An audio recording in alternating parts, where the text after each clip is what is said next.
O Senhor esteja convosco. Proclamação do Evangelho de Jesus Cristo, segundo Lucas. Completou-se o tempo da gravidez de Isabel, e ela deu à luz um filho. Os vizinhos e parentes ouviram dizer como o Senhor tinha sido misericordioso para com Isabel, e alegraram-se com ela. No 8º dia, foram circuncidar o menino e queriam dar-lhe o nome de seu pai, Zacarias. A mãe, porém, disse: não, ele vai chamar-se João. Os outros disseram: não existe nenhum parente teu com esse nome. Então fizeram um sinal ao pai, perguntando como ele queria que o menino se chamasse. Zacarias pediu uma tabuinha e escreveu: João é o seu nome. No mesmo instante, a boca de Zacarias se abriu, sua língua se soltou e ele começou a louvar a Deus. Todos os vizinhos ficaram com medo e a notícia se espalhou por toda a região montanhosa da Judeia. E todos os que ouviam a notícia ficavam pensando: o que virá a ser este menino? De fato, a mão do Senhor estava com ele. Palavra da salvação.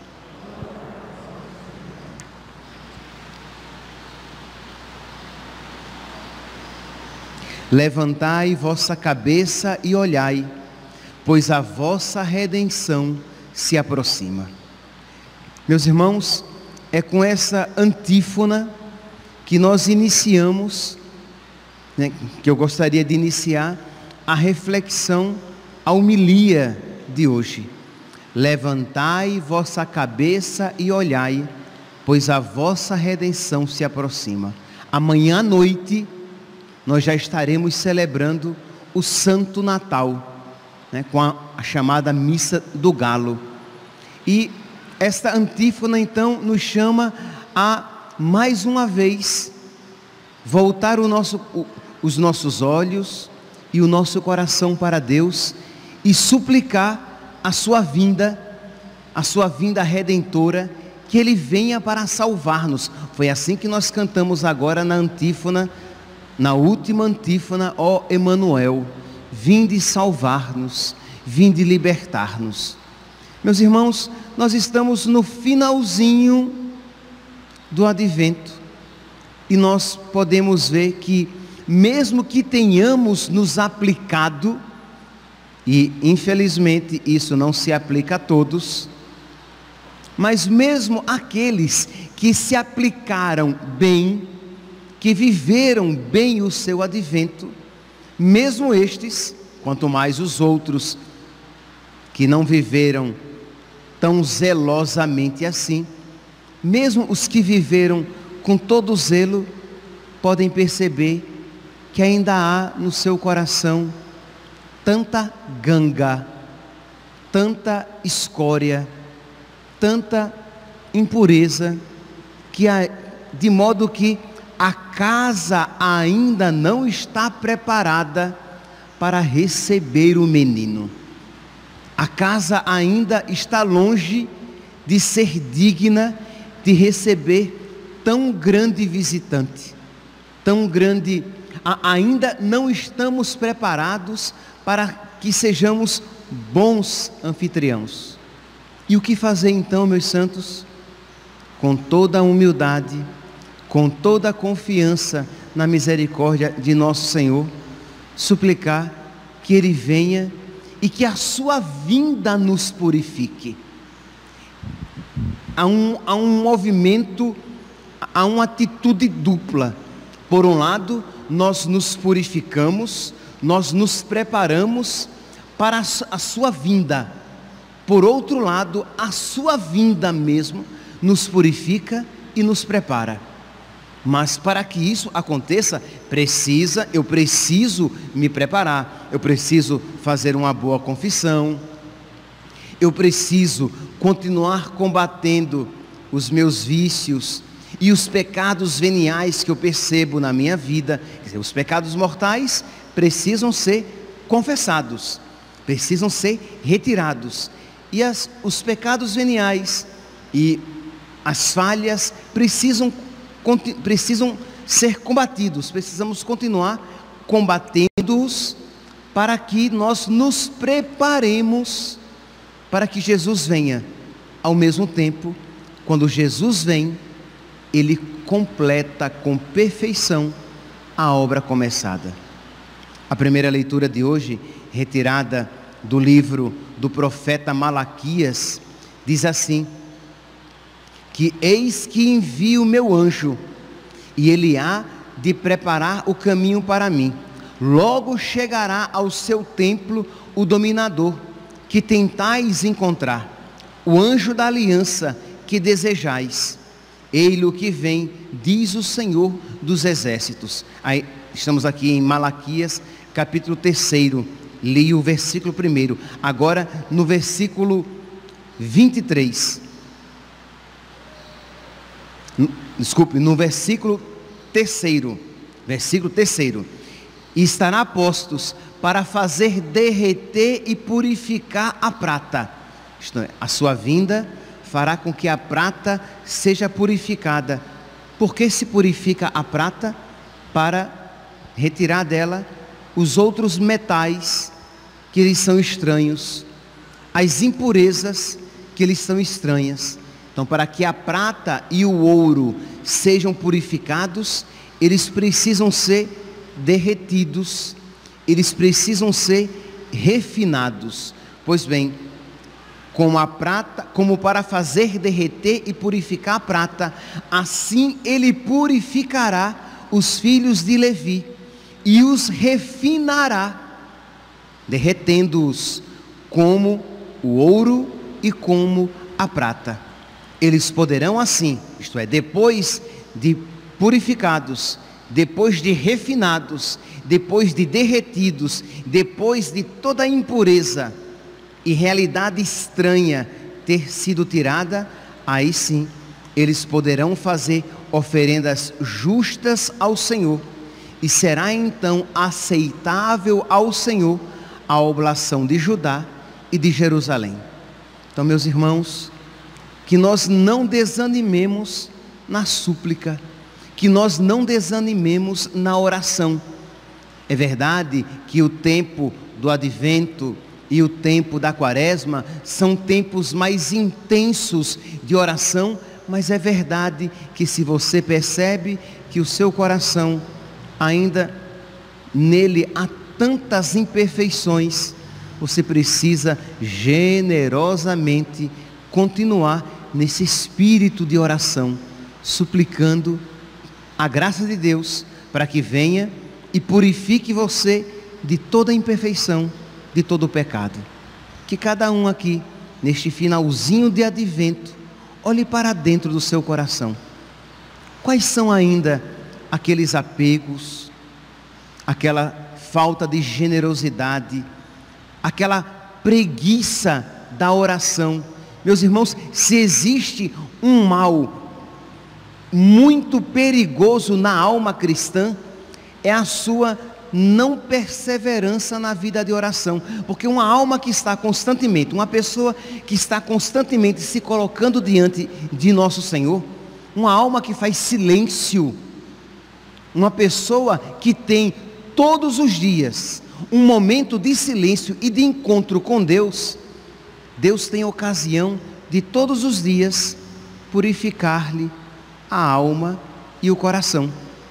Mas uma pessoa que ela não se encontra cotidianamente com Deus, e desculpe-me aqui o pleonasmo, cotidiano significa todos os dias, cotidiano, todos os dias, muito frequentemente. Quer dizer, uma pessoa que não se encontra todos os dias com Deus e todos os dias no silêncio, refletindo o que eu tenho feito de mal, quais são as coisas boas que eu tenho feito e o que é que eu preciso melhorar, as coisas erradas que eu fiz, para que eu suplique a misericórdia de Deus, as coisas boas, para que eu louve a Deus por Ele estar realizando uma boa obra em mim e nelas persevere, e aquilo que eu preciso melhorar, Ora, se eu todos os dias não olho para a minha alma, para o meu coração, na luz de Deus, na luz da oração, eu vou sendo levado por mim mesmo, pelos meus vícios, pelas minhas imperfeições, e de imperfeição em imperfeição, e de pecadinho, isto é, de pecado venial em pecado venial, eu vou me predispondo cada vez mais a imperfeições maiores e a pecados mortais, e sem nem sequer me dar conta disso. Então, você quer dar um presente a Nosso Senhor? Eu sempre digo, né? O Natal é muito mais do que o aniversário de Jesus. Muito mais do que a recordação do nascimento de Jesus. Mas, se você quiser dar um presente a Nosso Senhor, faça esse propósito de você ter este encontro com Nosso Senhor cotidiano. Vamos aqui, eu vou dar, isso aqui é o mínimo do mínimo do mínimo do mínimo, 20 minutinhos. Eu não estou falando aqui do seu texto, você vai continuar rezando o seu texto, e é obra muito boa e santa rezar o texto. Eu não estou falando da sua leitura bíblica, que você pode e deve continuar fazendo a sua leitura bíblica. Como é que Deus escreve uma carta de amor, né? Então continue lendo a palavra de Deus. Eu não estou falando dos livros espirituais que você se dispõe a ler. Tudo isso é muito bom e deve ser continuado. Eu estou falando de um encontro silencioso.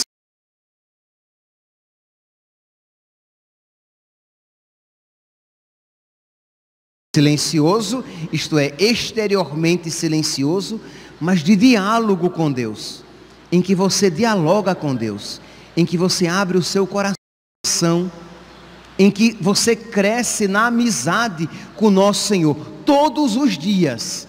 Pois bem, se você quer dar um presente bonito, agradável a Nosso Senhor, dê isso a Ele.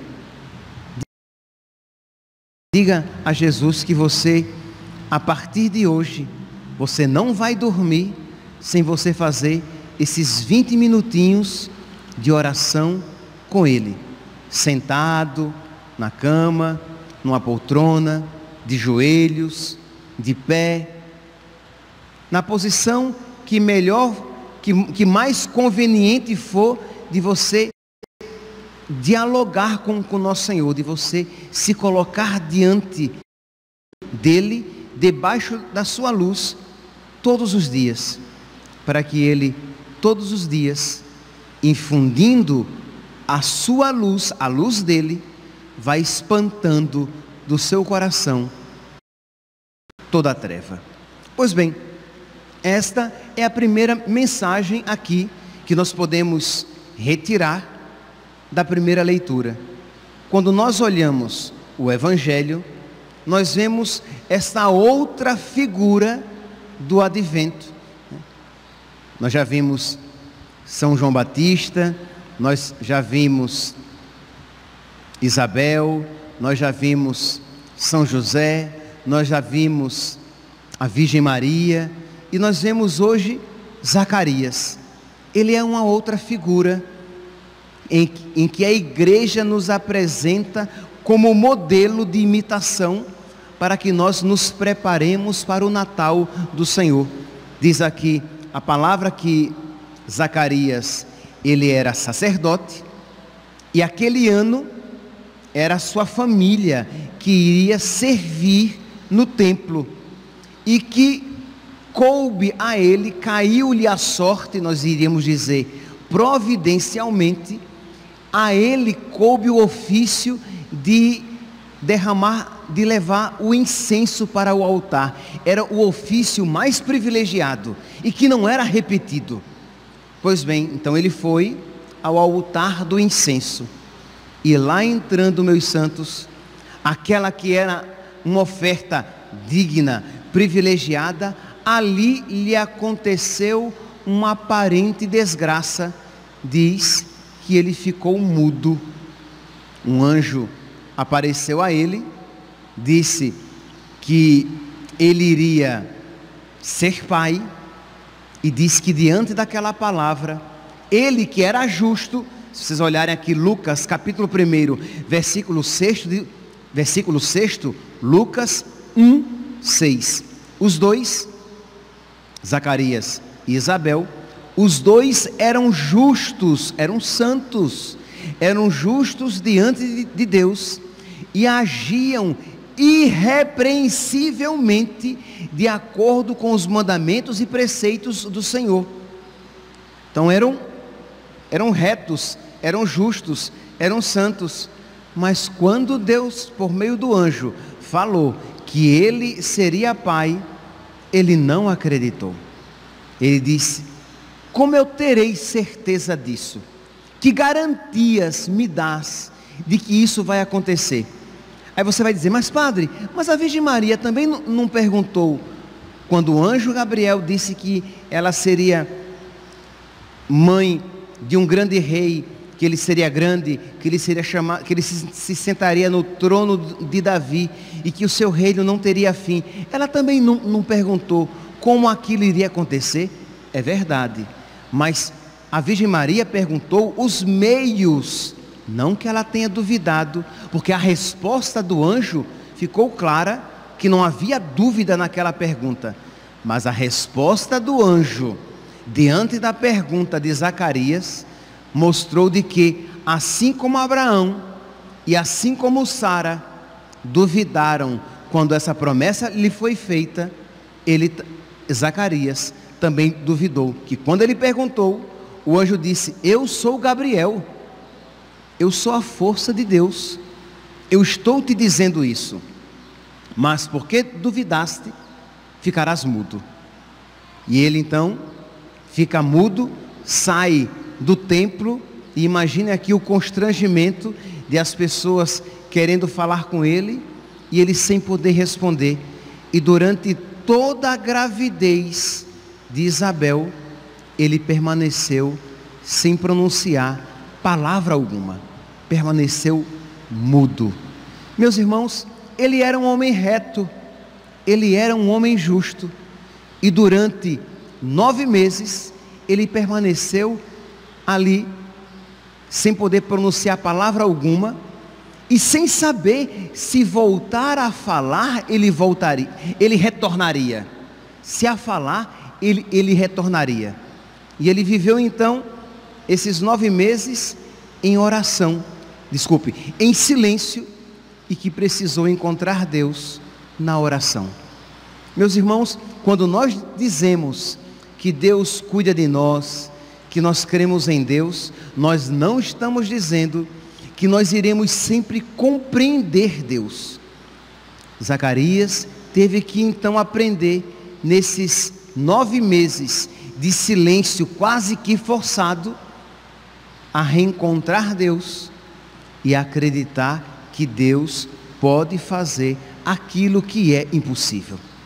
Esses 9 meses de Zacarias em silêncio deve de alguma maneira nos convidar ao silêncio. Parece coisa óbvia, mas meus santos, infelizmente, e se você parar direitinho, você vai ver que a gente às vezes só faz silêncio quando dorme. Isto é uma vida agitada, sem silêncio. E se não há silêncio, não há oração verdadeira.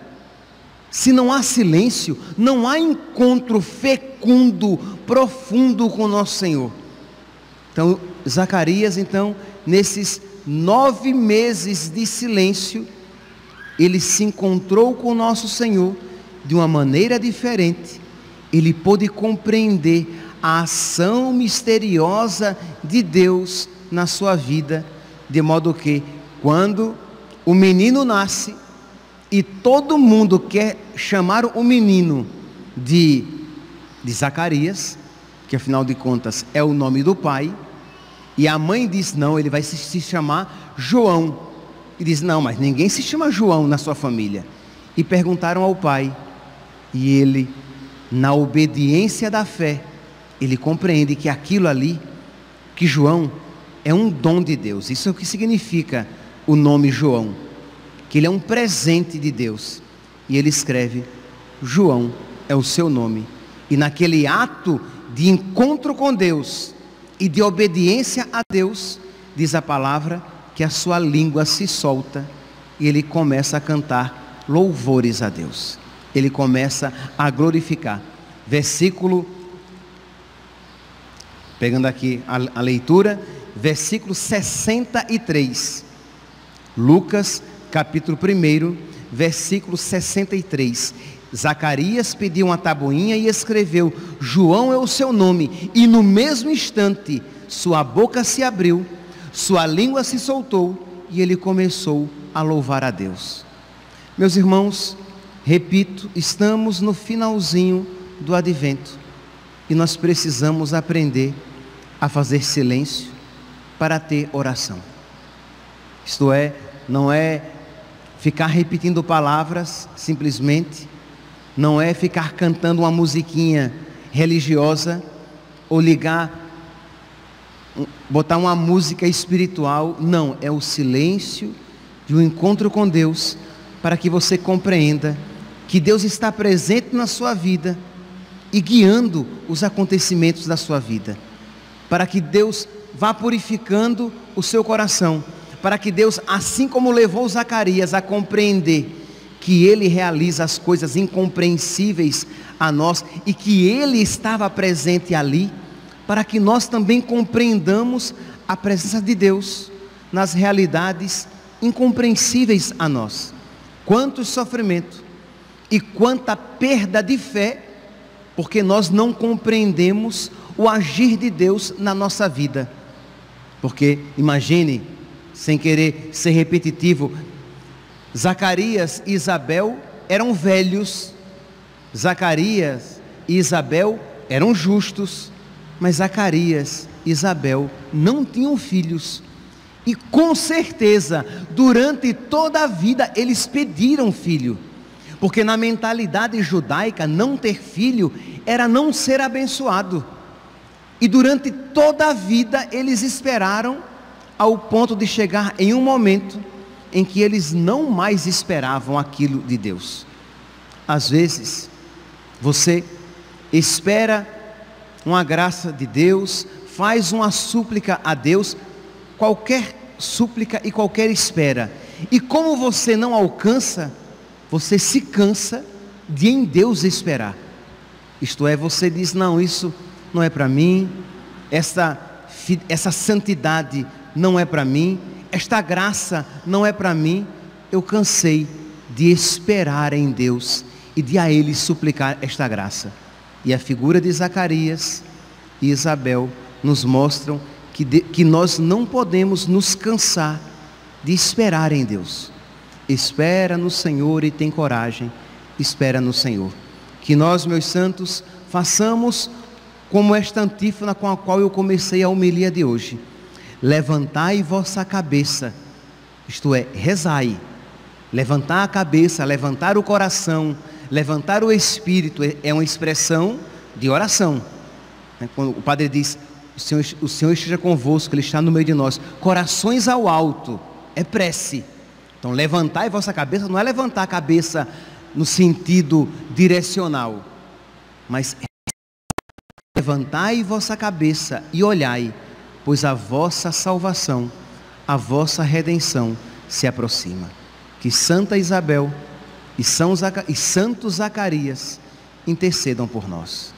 Louvado seja nosso Senhor Jesus Cristo, para sempre sejam louvados.